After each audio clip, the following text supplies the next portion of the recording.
welcome back to the channel. It's Lauren. Today I'm gonna be sharing a brand new weekly meal prep. Today's Sunday, we just got home from church. I'm gonna go quickly change. The kids are eating lunch and going down for quiet time and naps. So I have just maybe like an hour, hour and a half to try and get a few things made for the week that are easy, healthy, and fast options. First up this morning, I made some homemade sourdough bagels. I'm gonna be sharing that recipe in an upcoming sourdough video for my new sourdough series. But to go along with those bagels, I'm making a homemade veggie cream cheese. This is so good. I'm also gonna be making a pasta salad for easy lunches and a couple fun snacks to have on hand for the kids. And if you're coming from my previous video, which was the grocery haul for this week, yes, I did think of a delicious, healthy dessert option to have on hand for the week. Anyway, I'm gonna go change and let's get cooking for our weekly meal prep. First up, I'm making our homemade veggie cream cheese. It starts with 1 block of third less fat cream cheese, and then we're gonna rustic cut up a bunch of fresh, crispy veggies, including cucumber, bell peppers, and then I also did a fine dice on about 1/4 of a small red onion.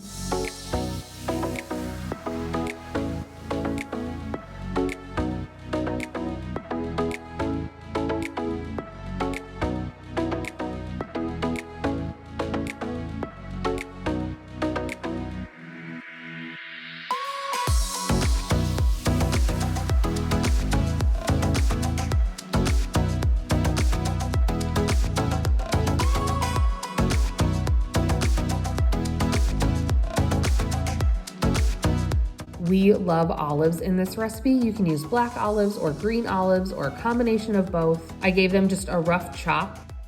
I added the cream cheese with all the fresh veggies together in one bowl and gave them a good mix.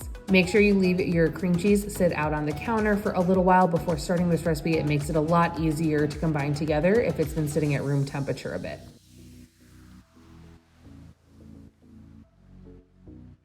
I also love to add about a teaspoon or 2 of this everything bagel seasoning. We're putting these on some plain sourdough bagels, so we're adding lots of flavor punch with this cream cheese. I put mine in a glass Tupperware container and made sure to smooth it down, packed inside. That'll help it keep fresh nice and long as we eat our bagels throughout this week. This recipe is delicious on homemade or store-bought bagels. It's also really good spread onto a low-carb tortilla, rolled up and sliced into pinwheels. It makes 8 servings and they come out to 4 points a piece on the WW plan. Next to have on hand for lunches and even some quick dinners for my husband who's gonna be gone later evenings this week at work, I'm making up an Italian pasta salad. I started by boiling a pound of penne pasta in some water along with a hefty pinch of salt. And while that cooked, I chopped up all of our pasta salad add-ins. I am using a kitchen scale to make sure I'm getting the proper measurements to input for points on my WW app. Today's add-ins are going to be 3.5 ounces of hard salami, 47 grams of turkey pepperoni, half a brick of some part skim mozzarella cheese, which is about 98 grams. Once measured out, I went ahead and chopped all of those up into bite-sized pieces.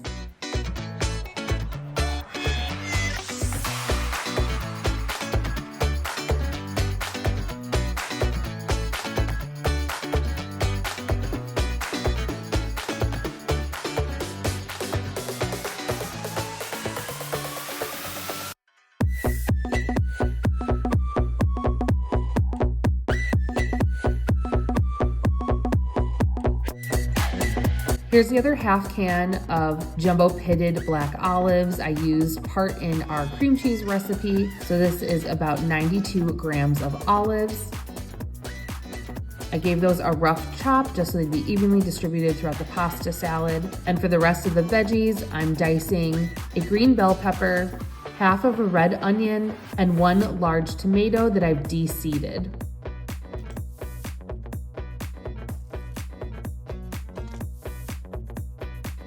I chop up all my add-ins so they're about all the same size. That way you're getting a great bite every time throughout your pasta salad.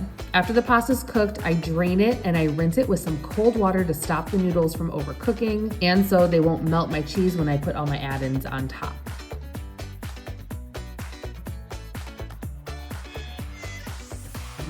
I give everything a nice toss so it's all combined together, and then I make a simple homemade Italian style dressing.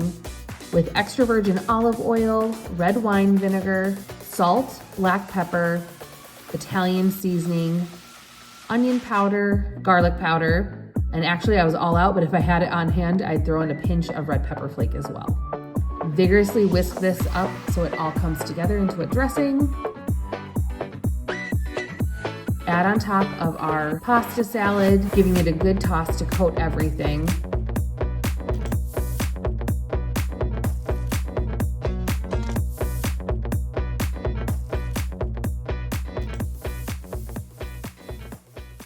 Okay friends, we are 2 recipes in. I'm having my Power Up Diet Coke as we enter into the snack phase of our meal prep. So first off, I'm making some sourdough cheddar cheese crackers for my kids and for me and Josh too, because they're delicious, to snack on throughout the week. If you are not a sourdough girly, you don't do your own sourdough starter and discard at home, that's okay. I have another really great cheese cracker recipe I will put in the description box below that doesn't use sourdough discard either. Sourdough discard is a little bit different from your active starter when you're like baking bread. It's your unfed starter when you discard some off before feeding it. Here's everything I'm gonna be using for my sourdough discard cheddar Cheez-It crackers. I have some shredded cheddar cheese.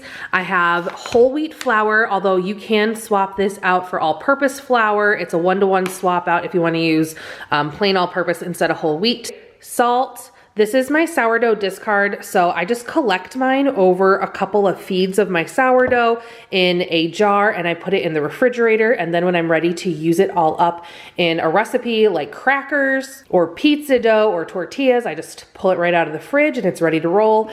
And then you don't have to add extra seasonings. You can just have these for some great cheesy, salty crackers. I like to throw in a little bit of smoked paprika and a little bit of garlic powder just for some depth of flavor. And I'm gonna be using my kitchen scale. Whoops, one more little ingredient. That is some melted butter. It was hanging out in my microwave. Okay, so I'm putting the bowl of my mixer on my scale before I turn it on. And then I'm gonna tear it out. The tear mode button should bring you to 0, even with the weight of the bowl on it. That's what we want because we're gonna be measuring out. I think we're gonna need grams for this one to begin with. Some grams first. So first up is going to be 120 grams of flour. Again, I'm using whole wheat. So salt, we're doing 3 grams, which is about half a teaspoon. And then seasonings, I just eyeball. I just want to make sure I have a little sprinkle in there. So that's probably a 1/4 teaspoon of garlic powder, and then we're just doing like a little pinch, probably a hefty pinch of the smoked paprika. 100 grams of sourdough discard.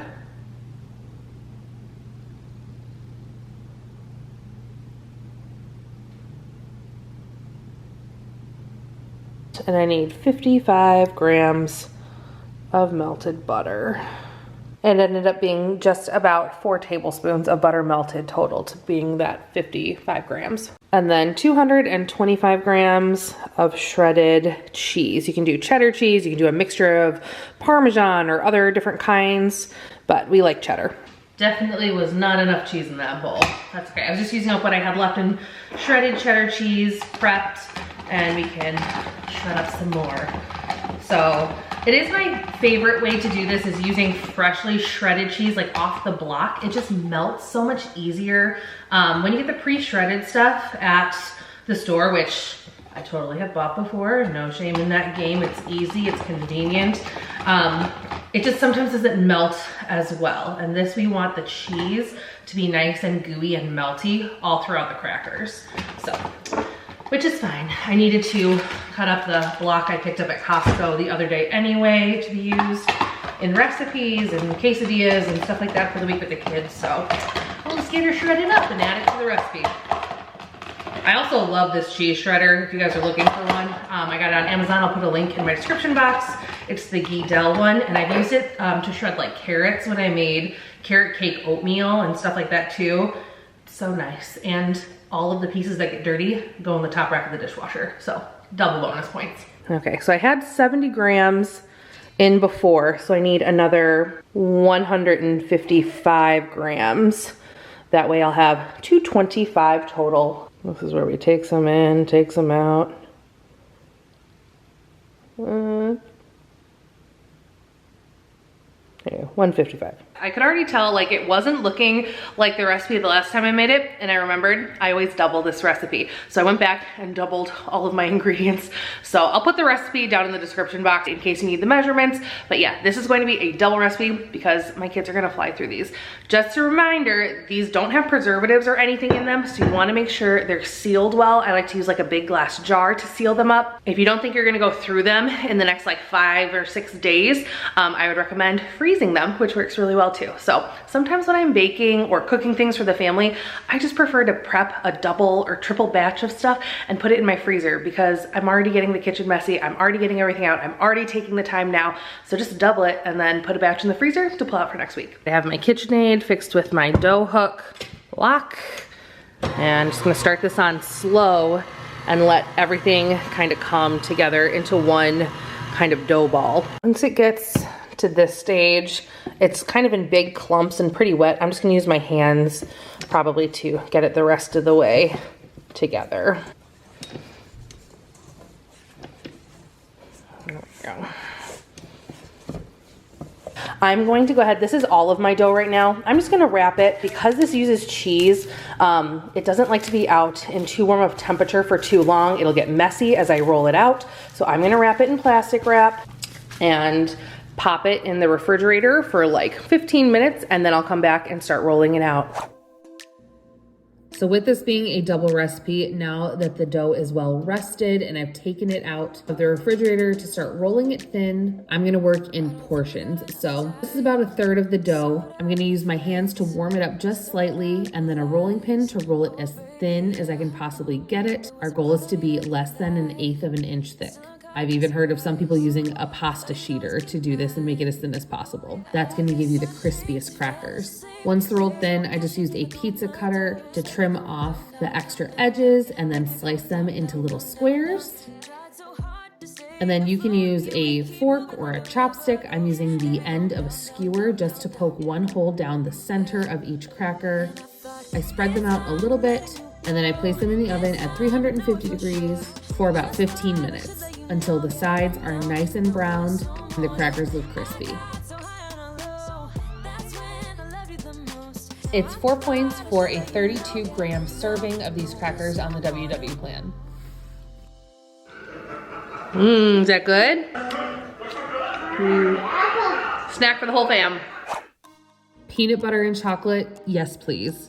For today's dessert, I'm gonna be doing a twist on a peanut butter bar from Dairy Queen. So this recipe starts with 2 cups of plain non-fat Greek yogurt and 4 tablespoons of PB2 powder. I'm also gonna add in just a splash of vanilla, about a 1/2 teaspoon. Give it a really good stir until all of the peanut butter powder is dissolved, and then going in with some Jell-O sugar-free pudding mix. I'm using a white chocolate flavor today, but you could use cheesecake or chocolate to make a chocolate peanut butter base. I ended up adding about half the package until I got to this stiffer mousse-like consistency. And then you could easily do this freehand on a piece of parchment paper just with dollops, but I'm using a silicone mold, and I'm going to evenly distribute my batter into all 6 wells, spreading them out evenly so they're fully filled.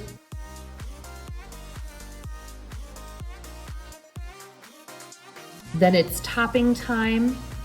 I'm going in with some roasted salted peanuts and chocolate chips. I put about 10 peanuts in each one of these, and then I measured out 3 tablespoons of chocolate chips and just distributed them evenly throughout each of the wells. It ended up coming out to about 11 chocolate chips per well. Final step was adding a nice pinch of flaky sea salt because I am all about that salty sweet dessert life. And then I popped them into the freezer for about 2 hours. They easily peeled right out of these molds, and I'm storing them in a gallon-sized freezer Ziploc bag so we can grab them and go for a sweet treat throughout the week.